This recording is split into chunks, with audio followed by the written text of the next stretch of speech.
Una delle caratteristiche distintive del nostro progetto è stata quella di abbracciare quello che è il modello della ricerca partecipativa, ovvero le persone con SM, nel nostro caso, non sono soltanto stati fruitori dell'intervento, ma hanno co-creato assieme a noi e quindi hanno collaborato fin dall'inizio nel definirne gli obiettivi, le modalità, e questo parte dal presupposto che sempre di più per noi è necessario ancorare le nostre proposte cliniche, in questo caso, ma poi anche scientifiche, a quelle che sono le aspettative delle persone e più in generale della comunità, per creare conoscenza assieme e per cercare di sviluppare dei modelli che vedano l'università a servizio poi dei reali fruitori.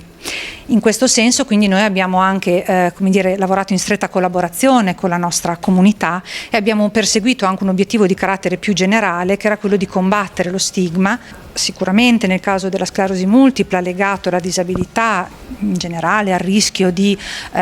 convivere con una malattia cronica e con tutto quello che ne consegue, ma più in generale abbiamo voluto dare anche un messaggio di destigmatizzazione della vulnerabilità. Ciascuno di noi convive con delle vulnerabilità, il nostro obiettivo era quello di rendere tutti quanti consapevoli anche del loro potenziale di sviluppo dal punto di vista esistenziale nel momento in cui lo si affronta in modo condiviso e accogliente, se vogliamo. Il progetto Esprimo è rivolto a persone con sclerosi multipla che, essendo una patologia cronica che colpisce prevalentemente individui giovani, quindi in una fascia di età nel pieno delle proprie aspettative di vita,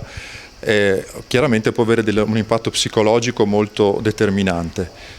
Per questo, essendo anche molto complessa la malattia, abbiamo pensato di adottare un approccio biopsicosociale, che significa di mettere assieme le diverse possibili caratteristiche della malattia, quindi l'aspetto propriamente biologico, quindi in una prospettiva scientifica classica, andando ad analizzare variabili di tipo biologico e clinico di interesse neurologico, però unito anche alla sfera psicologica e sociale. E mettendo assieme queste diverse caratteristiche, quindi ideare un progetto che analizzi contemporaneamente le caratteristiche biologiche della persona con sclerosi multipla, quindi come la malattia si manifesta, ma anche ideare delle potenziali strategie di supporto nell'ambito psicologico, in particolare per la resilienza, quindi la capacità di adattamento alla malattia e alle difficoltà che comporta, e anche di supporto alla sfera sociale e di socializzazione della persona giovane con sclerosi multipla. Il nostro dipartimento, che è il Dipartimento appunto di Neuroscienze, Biomedicina e Movimento, ha definito come progetto centrale appunto un progetto che si intitola Comportamenti e Benessere, ed è un progetto finalizzato a favorire lo sviluppo del benessere in pazienti che hanno varie forme di vulnerabilità, pensando di non restringere l'intervento soltanto all'ambito ospedaliero, ma di estendere invece l'intervento, che poi riguardava sia aspetti psicologici, motori e in generale su patologie organiche che dall'ospedale poi transitassero di fatto sul territorio.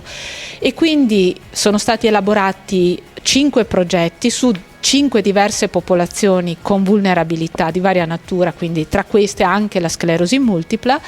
dove appunto si inserisce il progetto Esprimo. Ho partecipato al progetto Esprimo insieme ad altri pazienti con SM, e sicuramente per me è stato un percorso importante di crescita sul piano della consapevolezza riguardo alla sclerosi multipla, quindi alla mia patologia,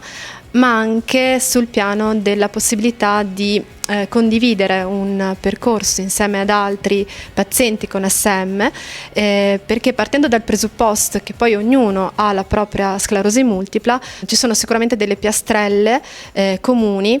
sulle quali calpestiamo tutti, quindi la diagnosi, la paura per il futuro, le terapie continue, la paura del cambiamento, la rottura tra un pre-diagnosi e un post-diagnosi, e sicuramente far parte di questo percorso mi ha permesso di sentirmi compresa a un livello profondo.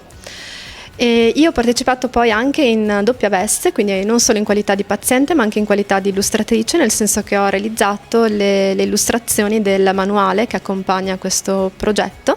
e ho cercato di mettere all'interno delle tavole quello che è il mio vissuto personale, ma in qualche modo volevo che nelle illustrazioni si rispecchiassero anche le altre persone come me che hanno ricevuto una diagnosi di sclerosi multipla.